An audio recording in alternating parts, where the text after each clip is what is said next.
কই সেনাবাহিনী তো আমাদের ডাকে না, তোমাদের কেন ডাকে? ভাগ বাটোয়ারাই মেলে নাই, এই কারণে এখন সব ফাঁস করে হিরো সাজার চেষ্টা করতেছ। এতদিন কেন ফাঁস করো নাই?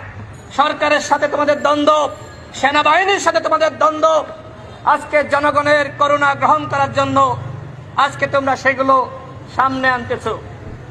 এতদিন কইছিলা?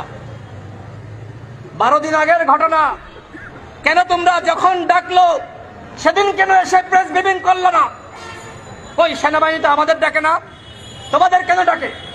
ভাগ বাটোয়ারাই মেলে নাই, এই কারণে এখন সব ফাঁস করে হিরো সাজার চেষ্টা করতেছ। এতদিন কেন ফাঁস করো নাই?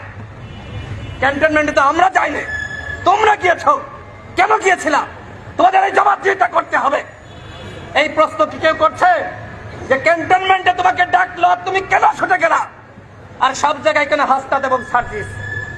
আচ্ছা, হাসনাত এবং সার্জিস সেখানে গেল, তার দলের অন্যান্য নেতাকর্মীদের সাথে কেন আলোচনা করে নাই? কেন, কি কারণ?